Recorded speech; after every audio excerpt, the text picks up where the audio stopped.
what we can never be when we look at the Plantagenets is modern ourselves. Of course we're modern readers, of course we think people should love their children and not murder their house guests. But of course we know that if we had been there, we would probably be that. I don't think that any of us, well, I hope we would have done better than Elizabeth Woodville. I hope we would have said to our husbands, don't kill this absolutely innocent man. But what she has that perhaps we wouldn't have had is the total insight that one death in the Tower can very well lead to another. And it seemed to me that writing the novel, the resonance of, in a sense, the Plantagenets' move towards terror was going to be lived out for them in the death of the princes in the Tower and Richard III's move towards terror as well.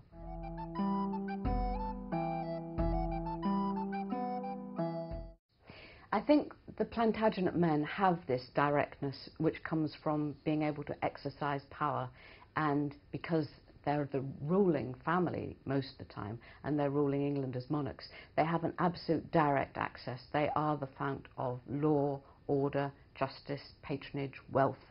If you're king, you own everything. If you're queen, you own pretty well everything as long as he remains king, or as long as you remain absolutely recognised as his queen in favour. So the women's life is, in a sense, much more nuanced. It's much more dangerous.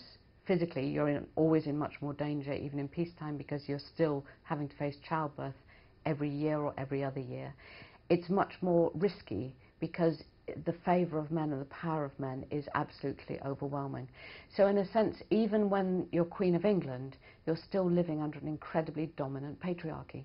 So the sense of having difficulty with the power of others, which is so much a modern concept, is something that the medieval women share with us.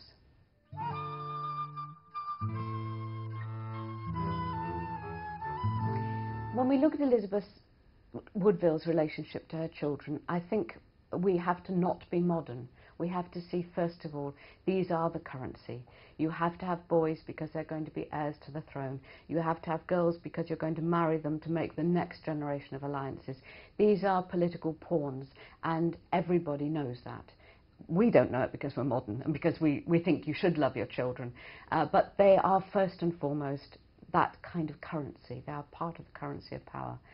However, having said all of that, clearly there's a bond between Jacquetta and her daughter Elizabeth Woodville, which is so strong that when Elizabeth is at her times of greatest danger, you know, when she's in the Tower, when she's in Sanctuary, her mother always goes to her. There's never a moment when Elizabeth Woodville is really in trouble, but her mother's always there until her death. It's very touching.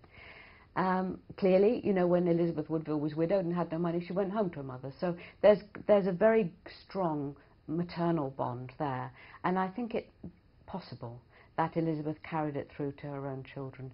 Certainly she lost both sons, one almost certainly to death, one we simply don't know, the princes in the Tower, and her children, you know, were dispersed from her, but even when she was in disgrace in old age, Elizabeth Woodville was visited by her daughter, then Queen Elizabeth.